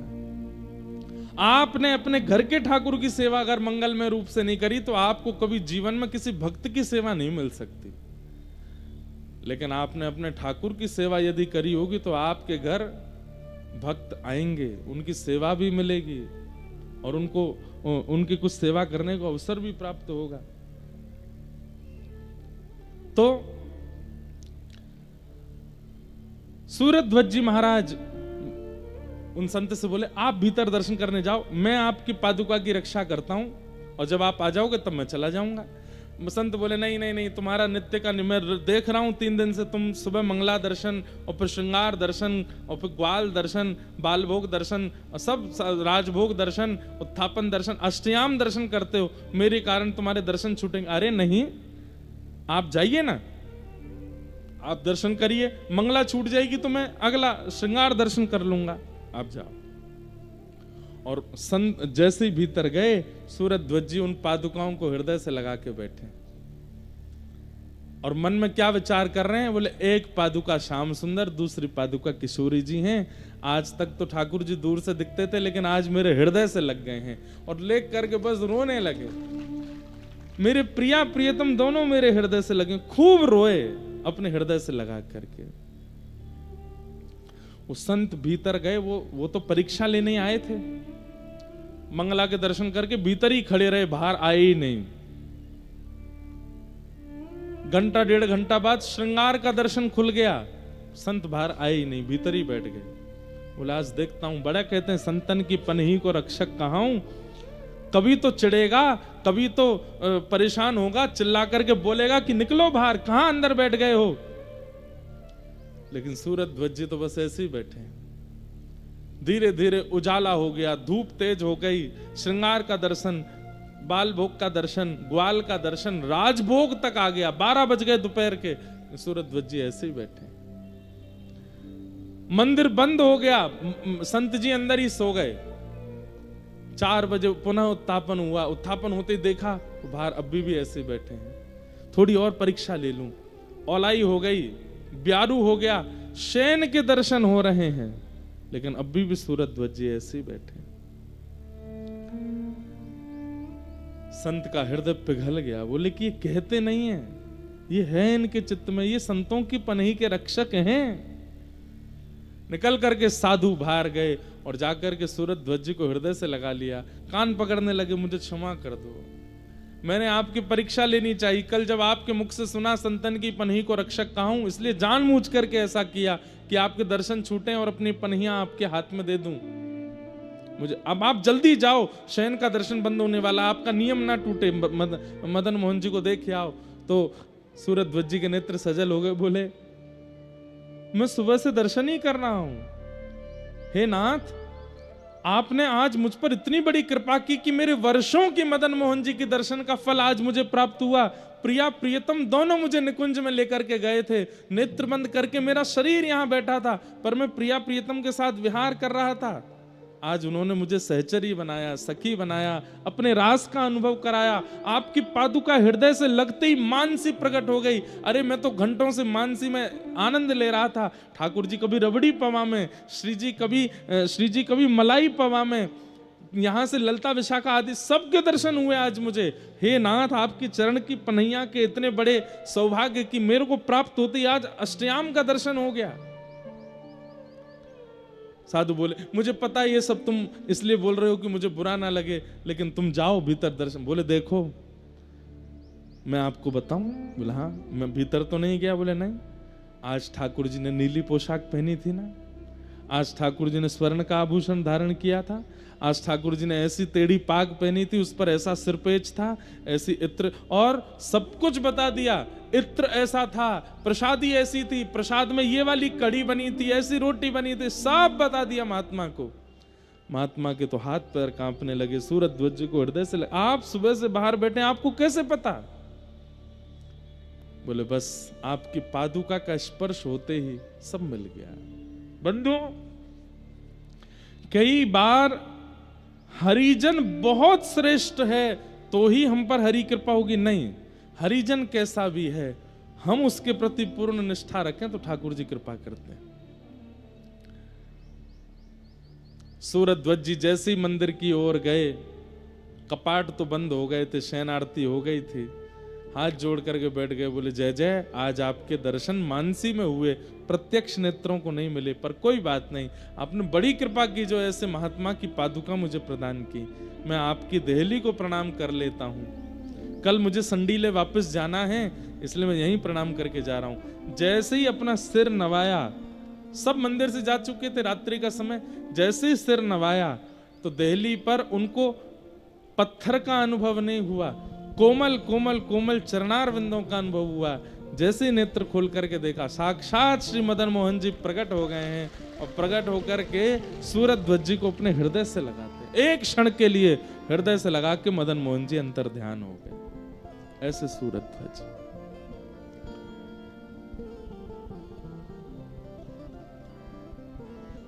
हरिजनों की पादुका की कैसी कृपा सूरध्वज जी के ऊपर हुई। ऐसे श्री सूरत अब तो मगन रहने लगे, मगन झूमते हैं, मगन गाते हैं, मगन आनंद में रहते हैं। ठाकुर जी ने बड़ी कृपा कर दी है मेरे ऊपर। अब दर्शन होने के बाद वापस संडीले गए, और संडीले जाकर के इनका काम क्या था, सूबेदार का काम क्या होता था कि उस नगर के बड़े बड़े व्यापारी और जो कोई भी कार्य, उन सबसे कर लेना, टैक्स लेना, और अकबर बादशाह को दिल्ली पहुंचवाना, ये उनका काम था। इस बार संडीले गए, साल भर का जितना भी कर लिया था पूरे नगर से, वो सब कर बक्सों में जमा करके दिल्ली भिजवाना था। लेकिन इनके मन में आया, बोले ठाकुर जी का दर्शन हुआ, मैंने कुछ किया तो है ही नहीं, दर्शन का कुछ तो उत्सव मनाना चाहिए। तो इन्होंने क्या किया, जितना भी साल भर का धन आया था अकबर को भेजने के लिए, उन सब धन से आसपास के क्षेत्र में ढिंडोरा पिटवा के संतों को बुलवा करके सब संतों को पवा दिया, भंडारा कर दिया, ठाकुर जी के दर्शन का भंडारा किया। और यहां दिल्ली से लोग आ गए थे बादशाह के कि भाई साल भर का जो कर है वो दो। तो इन्होंने सारे बक्सों में पैसे तो खर्च कर दिए, संतों को पवा दिए, तो इन्होंने पत्थर भर दिए और पत्थर भर के उनके ऊपर एक पत्र लिख करके उस पर लिख दिया, 13 लाख संडीले उपजे सब संतन मिल गटके। 13 लाख संडीले उपजे सब संतन मिल गटके। और आधी रात सूरध्वज वृंदावन को सटके। सब दे करके अकबर को बोले अब अकबर हमको जान से मारेगा। सब भिजवा करके और अपने सूबेदार की पदवी पर प्रणाम करके सीधे वृंदावन भाग गए। वृंदावन पहुंच गए। यहां जैसे ही लोग बाग आए, बोले महाराज संडीले का पूरा साल भर का कराया है। अकबर बोले खोल के दिखाओ। देखा तो पत्थर थे। बोले इसमें तो पत्थर हैं, एक पत्र लिखा है। बोले दिखाओ। अकबर जो था वो शेर व शायरी और लेखनी कवित्व का बड़ा दीवाना था, और उसने जैसे ही देखा क्या लिखा है, 13 लाख संडीले उपजे संतन सब संतन मिल गटके। मतलब समझ गए। बोले 13 लाख कुछ सामग्री हुई थी, हमने सबका भंडारा कर दिया संतन को। और सूरध्वज आधी रात सूरध्वज वृंदावन को सटके। तो अकबर बहुत जोर से हंसा। अकबर थोड़ा सा अच्छा तो था, संतों के प्रति भक्तों के प्रति उसकी बढ़िया निष्ठा। उसने फिर एक पत्र लिखा और पत्र लिख करके सूरध्वज जी को भिजवाया। और उसमें क्या लिखा अकबर ने, बोले गटके तो हमारे गटके तुम काहे को सटके। ये तुम हमारा जो साल भर का कर था वो तुमने गटक लिया, तुम क्यों सटक गए हो, हमारा खर्चा हुआ तुम क्यों भाग गए। कोई बात नहीं, रही है प्रेम से वृंदावन में। लेकिन अकबर का एक वित्त मंत्री था टोडरमल, उसको ये बात सहन नहीं हुई। बोले ऐसे कैसे, ऐसे तो जितने भी सूबेदार हैं भारत में इन सबके पर निकल आएंगे। ये सब कह देंगे कि जब सूरध्वज कर सकता है तो हम क्यों नहीं। नहीं, इसको तो कठिन से कठिन मैं दंड दिलवा के रहूंगा। लेने के पठाए कहीं निपट रिझाए हमें, मन में न लाए लिखी बन तन डारे हैं। टोडर दीवान कयो धन को वीरान कियो, ल्यावो रे पकड़ी मूड फेरी के संभारे हैं। ले गए हजूर निप बोलो हंसो दुख दूर राखो, ऐसे महाकूर सो पे दुष्ट कष्ट धारे हैं। दोहा लिख दीनो अकबर देख रिझलीनो, जावो वाही ठोर त्रापे द्रव सब वार्यो है। तोडरमल ने वृंदावन सैनिकों को भेजा और बोले अकबर को पता ना चले, सूरध्वज को पकड़ के दिल्ली ले आओ और तहखाने में डाल दो। सूरध्वज जी को पकड़ के हाथों में हथकड़ियां पैरों में बेड़ियां बांध करके दिल्ली ले आए और ला करके उनको टोडरमल ने जेल में डलवा दिया। अकबर को पता नहीं है। एक बात याद रखिएगा बंधुओं, राजा से आपकी मित्रता अच्छी है, लेकिन मंत्री महामंत्री सेनापति और नीचे रहने वालों से मित्रता अच्छी नहीं है तो आप सक्सेसफुल नहीं हो। बिहारी जी से अच्छी यारी है लेकिन ब्रजवासी ते नाक मोड़ रखी है तो आपका काम चलने वाला नहीं है। राधा रमन जी से प्रेम है लेकिन वृंदावन के बंदरों को आंख दिखाते हो तो राधा रमन जी से चाहे कितनों प्रेम हो, ये बंदर मिलने नहीं देंगे ठाकुर जी से। एक बार एक राजा था, उसका एक वो थे गुरु, कुल गुरु। तो कुल गुरु, राजा बिना कुल गुरु से पूछे कुछ नहीं करता था। एक बार कुल गुरु आए तो मंत्री महामंत्री सब राम राम करते थे, जैसे कृष्ण करते थे। कुल गुरु उनको, हे चल मंत्री महामंत्री पैर वैर मत छुआ करो मेरे, तुम दूर रहो, मेरा राजा से संबंधित सीधा। और राजा ने इतना उनको सम्मान दे रखा था कि राजा खड़ा रहता था, जब तक कुलगुरु आके नहीं बैठते थे सभा में तब तक अपने सिंहासन पर नहीं बैठता था। उसका कुलगुरु को अभिमान हो गया। मंत्री महामंत्री बोले तुम भाई राजा के कुलगुरु हो, ठीक है बात, लेकिन हम लोग भी मंत्री महामंत्री हैं, हमारी तुम राम राम भी नहीं लेते हो। एक बार मंत्री जी ने कहा मैंने नया घर बनाया है हे कुलगुरु देवता, आप अपने ब्राह्मणों सहित मेरा गृह प्रवेश करा दो। तो कुलगुरु जोर से हंसे, औकात में बात किया करो, राजा के कुलगुरु हैं हम, मंत्री का गृह प्रवेश कराएंगे हम, चलो जाओ ढूंढ लो कोई ऐसे चलता फिरता पंडित। मंत्री को इतना क्रोध आया, बोले कि इस कुलगुरु को अगर हमने इसका अभिमान चोर नहीं किया तो ना हम भी महामंत्री नहीं। और मंत्री ने अपने सब राजा के नीचे जितनी सेना होती है, मंत्री, महामंत्री, सेनापति आदि आदि जो भी होते हैं, सबको रात में इकट्ठा करके मीटिंग करी। बोले ये कुलगुरु ने नाक में दम कर रखा है। सब बोले हमारी भी राम राम नहीं लेते वो। बोले तो भाई ये हमसे नहीं बना के रख रहा तो राजा से इसकी बनने नहीं देंगे, कल इसको मंदिर में इसको महल में प्रवेश नहीं करने देंगे। सबने कहा बोले राजा से क्या बोलेंगे, बोले वो सब मुझ पर छोड़ दो। अगले दिन कुलगुरु आए तो बाहर ही सब खड़े हो गए। कुलगुरु बोले रास्ता दो, भीतर जाना है। बोले बिल्कुल नहीं जाने देंगे, पहले हमसे राम राम बोलो। कुलगुरु बोले बिल्कुल नहीं बोलूंगा। बोले नहीं बोलोगे? बोले नहीं बोलेंगे। तो बोले हम भी अंदर नहीं जाने दे रहे।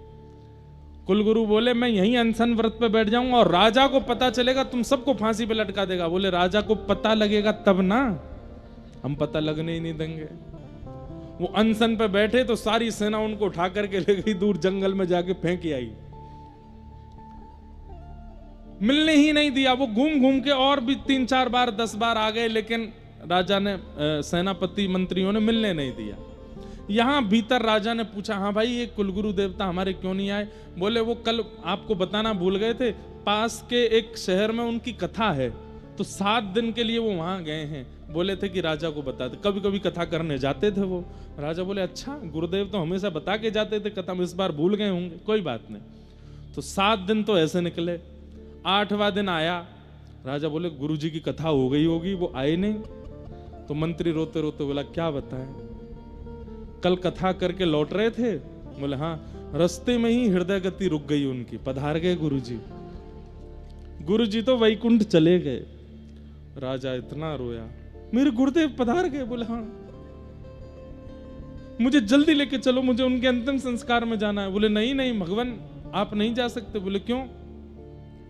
बोले वो कुलगुरु अपनी उसमें लिख करके गए थे कि मेरे प्राण निकलने के 24 घड़ी के अंदर अंदर मेरा अंतिम संस्कार कर देना, नहीं तो मैं प्रेत बन जाऊंगा, इसलिए आपको बिना बताए उनका संस्कार हो गया। मैं अपने गुरुदेव का अंतिम दर्शन नहीं कर पाया। मंत्री बोला कोई बात नहीं, मैं उनकी अस्थियों की राख लाया हूं, आपके माथे से लगा दूं। मरे नहीं है गुरुदेव, वो बना दी बात मंत्री ने। बोले लाओ, राख को माथे से लगा ले। खूब रोया, रानी को बुला, राजकुमार, सबके माथे से वो राख लगाई, हमारे गुरुदेव की रज है। मेरे गुरुदेव चले गए। शोक सभा भी कर दी राजा ने घर पे। लेकिन राजा का नियम था, हर महीने में एक बार वो यात्रा पर निकलता था पूरे नगर की। तो गुरु जी को मिलने तो दिया नहीं, सेना पूरी लगा रखी थी मंत्री ने चारों तरफ, गुरु भीतर नहीं आना चाहिए बस। रात में गुरुजी ने मंत्री से बोल दिया, तू मुझको रोक रहा है, पिछले 15 दिन से देख रहा हूं, लेकिन कल राजा सभा में निकलेगा, यात्रा, तब तो मिलेगा मुझसे। मंत्री बोले आपको जितना मन करे आप करके देख लो, हम आपको मिलने ही नहीं देंगे राजा से। तो पंडित जी जो हैं, कुलगुरु जो हैं, वो एक पेड़ पर चढ़ करके बैठ गए। जिस रास्ते से वो यात्रा जाती थी, बोले पेड़ के ऊपर से ही चिल्लाऊंगा, आवाज करूंगा, राजा को दिख जाऊंगा, इन सबको दंड दिलवाऊंगा। जैसे ही राजा निकले तो मंत्री आए, मंत्री आकर के कुछ ऐसा टोना टोटका सा करने लगे राजा के ऊपर। बोले ये क्या कर रहे हो? बोले हमने सुना है गुरुजी का जो अंतिम संस्कार था वो 24 घड़ी में नहीं हुआ, वो प्रेत बन गए हैं और प्रेत बन करके पेड़ों पे कहीं पे बैठे हैं और आते जाते लोगों पे कूद जाते हैं, चिल्लाते हैं, इसलिए मैं पहले ही आपके नींबू मिर्च से कुछ कर रहा हूं ताकि आपको कष्ट ना हो। राजा बोले गुरुजी प्रेत बन गए? बोले हाँ। अरे उनके लिए गया जी में श्राद्ध करेंगे हम। बोले ठीक है। अब राजा जैसे निकले, मंत्री बोला मैंने डाल दिया है कान में बात कि प्रेत बन गए गुरुजी। अब जैसे ही महाराज उस पेड़ के नीचे पहुंचे, ऊपर से गुरुजी बोले राजन चेला राम देख मैं यहां बैठा हूं, तेरे मंत्री सेनापति इन सब लोगों ने मुझे तुझसे मिलने नहीं दिया। राजा ने जैसे ही देखा मंत्री को, ओ गुरुजी भूत बन गए, जल्दी चलो यहां से रथ निकालो, जल्दी निकालो, ये गुरुजी कहीं ऊपर नहीं आ जाए। अरे राजन कहाँ जा रहे हो? गुरुदेव की बात नहीं मानोगे? बोले गुरुदेव मैं श्राद्ध करूंगा आपका, मैं जा रहा हूं गया जी करके आऊंगा, आपको प्रेत योनि से मुक्त करूंगा। अंत तो गत्वा मंत्री महामंत्री सेनापति सब बोले करोगे हमसे राम राम? गुरुजी बोले भैया तेरे पांव पूजूं मैं।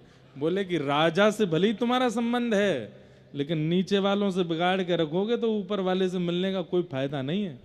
इसलिए भैया वृंदावन के बानर, वृंदावन के ब्रजवासी, वृंदावन के रसिक जन, वृंदावन के संत जन, इनसे प्रेम नहीं है, सीधे राधा वल्लभ, सीधे राधा रमण, सीधे बिहारी जी से ही प्रीति है।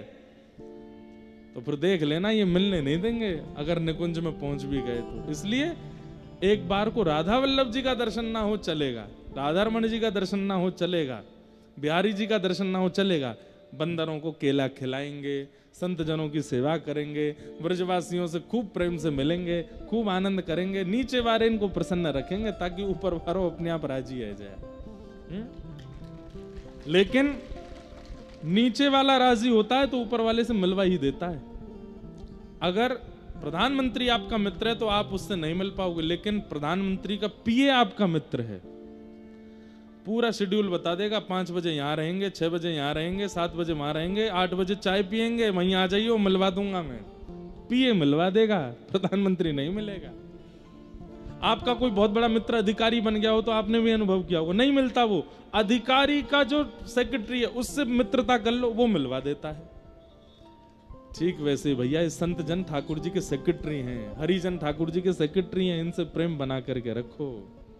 राधिका रानी जी, वृषभानु दुलारी जी, राधिका रानी जी, वृषभानु दुलारी जी, ओ सुन लो अरज हमारी हमारी, रहूं ब्रज रज को उपास उपास, रहूं ब्रज रज उपासी, रहूं ब्रज रज को उपासी उपासी, मंगला उठ यमुना तट जाऊं, मंगला यमुना तट जाऊं, मंगला उठ यमुना तट जाऊं, मंगला उठ यमुना तट जाऊं, प्यारे राधा वल्लभ की झांकी पाऊं, प्यारे राधा वल्लभ की झांकी पाऊं, ओ प्यारे राधा वल्लभ की झांकी पाऊं, प्यारे राधा वल्लभ की झांकी पाऊं, बरसाने वारी जी, कीरत सुत प्यारी जी, बरसाने वारी जी, कीरत सुत प्यारी जी, ओ सुन लो वरज हमारी हमारी, रहूं ब्रज रज को उपासी उपासी, ब्रज रज को उपासी, रहूं ब्रज रज को उपासी उपासी। ब्रज रज करताल बजा के गाओ भाव से। हे राधिका रानी जी, वृषभानु दुलारी जी, राधिका रानी जी, वृषभानु दुलारी जी, ओ सुन लो अरज हमारी हमारी, रहूं ब्रज रज को उपासी उपासी, रहूं ब्रज रज को उपासी, रहूं ब्रज रज को उपासी उपासी, रहूं ब्रज रज बोलो वृंदावन बिहारी लाल की।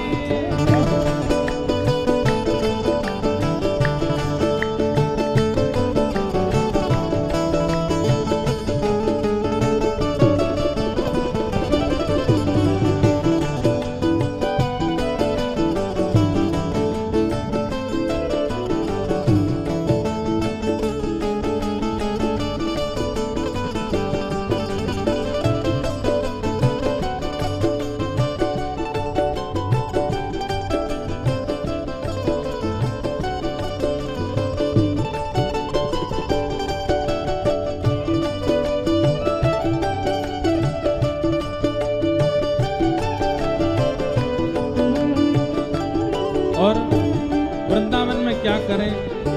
ओ ब्रजवासिन के मधुकर पाऊं, ब्रजवासिन के मधुकर,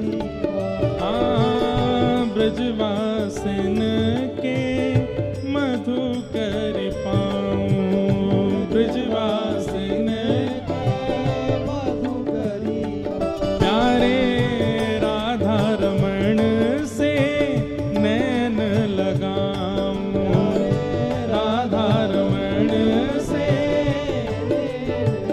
ओ प्यारे राधा रमण संग नैन लगाऊं,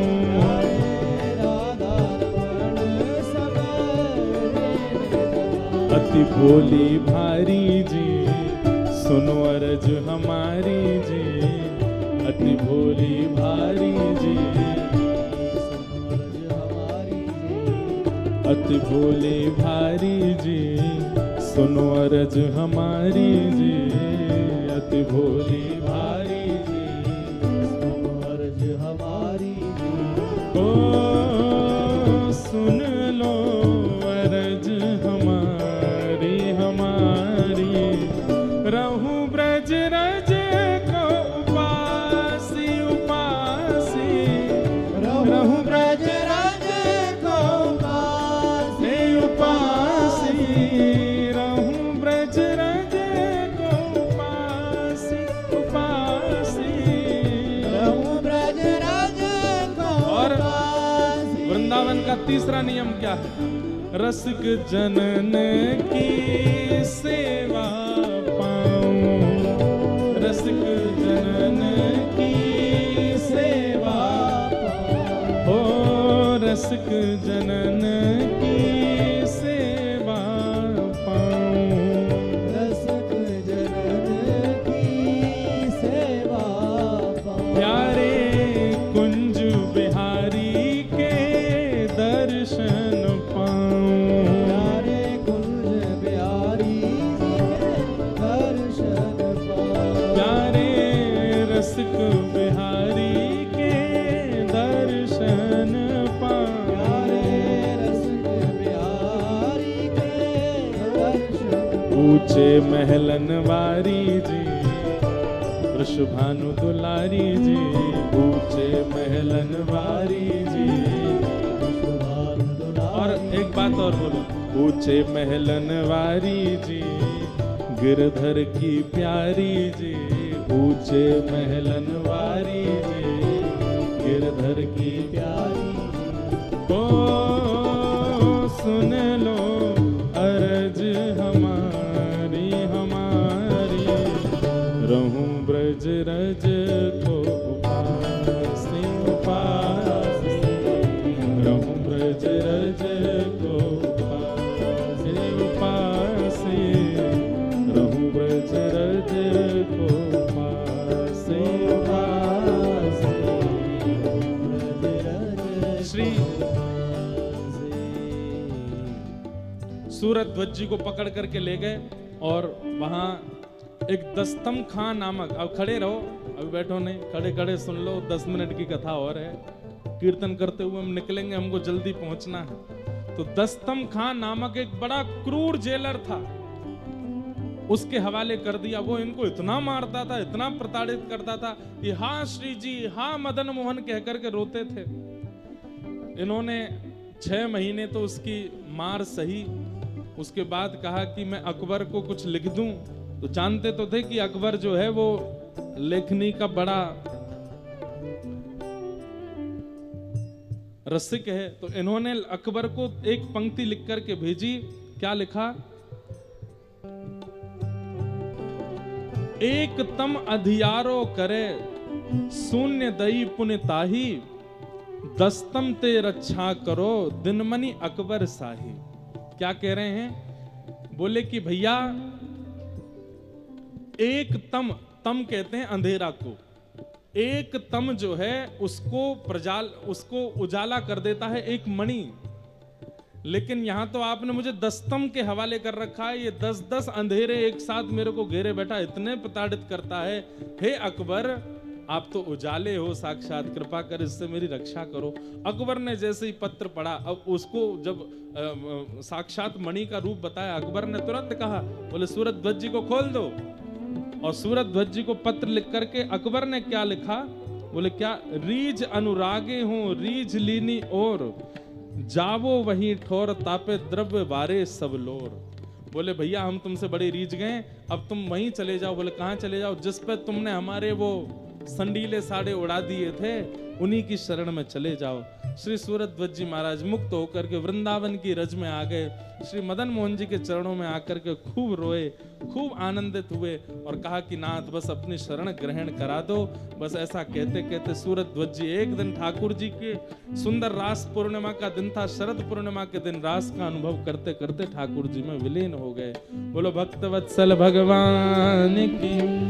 ऐसे सूरत ध्वज जी महाराज के पावन चरित्र को हम प्रणाम करते हैं। मन भूल मत जइयो राधा रानी के चरण,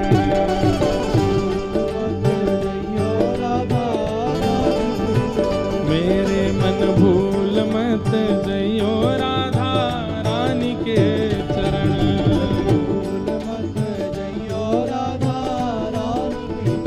ओ राधा रानी के चरण, महारानी के चरण, राधा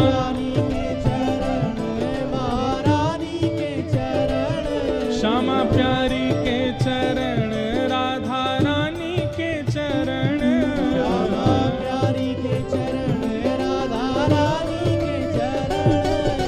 करके। अच्छा नहीं, हम जा रहे हैं और आपसे कह के जा रहे हैं कि भैया श्री जी बुला रही हैं, जल्दी पहुंचो। करके इशारों बुलाए गई रे, करके करके इशारों बुलाए गई रे, करके इशारों बुलाए गई। कौन? बरसाने की डोरी, राधा गोरी गोरी, बरसाने की चोरी, राधा गोरी,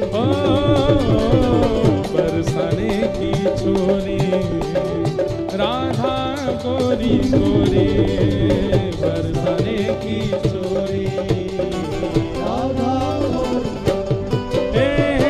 जो कान्हा मेरो काम न जाने,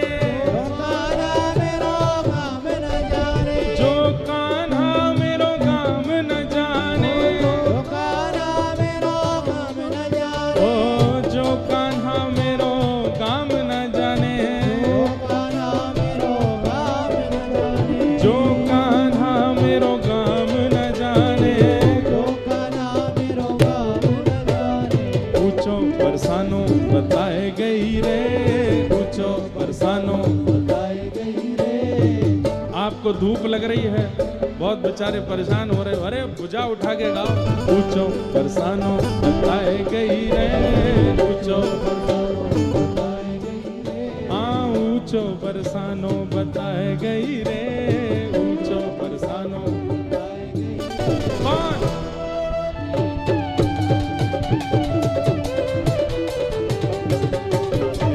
बरसाने की छोरी, राधा गोरी गोरी,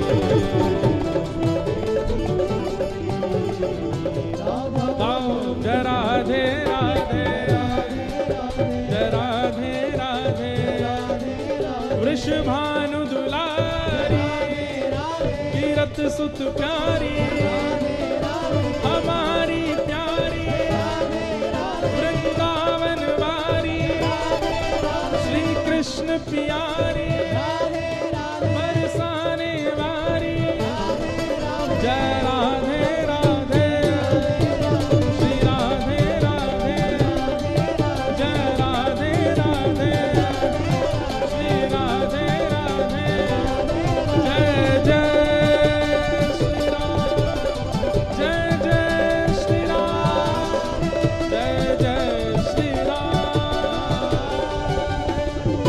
पूछरी के लौटा की हो। आप सबको बहुत बहुत प्रणाम। जय श्री कृष्ण, जय सिया राम। हमारे माधव जी को और लक्ष्मण चौतरा मंदिर के समस्त सेवकों को बहुत बहुत प्रणाम करते हैं और बस आपसे प्रार्थना करते हैं कि जरूर हम पुनः मिलेंगे। पुष्करणी व्रतोत्सव 31 वर्ष से निःशुल्क बट रही है, आप सब लोग इसको ले सकते हैं। सबको बहुत बहुत प्रणाम। अब हम हमारी स्थिति थोड़ी आप लोग समझिएगा। एक मिनट सुनो सुनो सुनो सुनो। अब हम यहीं से प्रस्थान करेंगे, हमारी फ्लाइट छूट जाएगी। आप सबको बारंबार प्रणाम करते हुए आप सबको जय श्री कृष्ण, जय सिया राम, जय श्रीमन नारायण, जय जय श्री राधे। आरती बार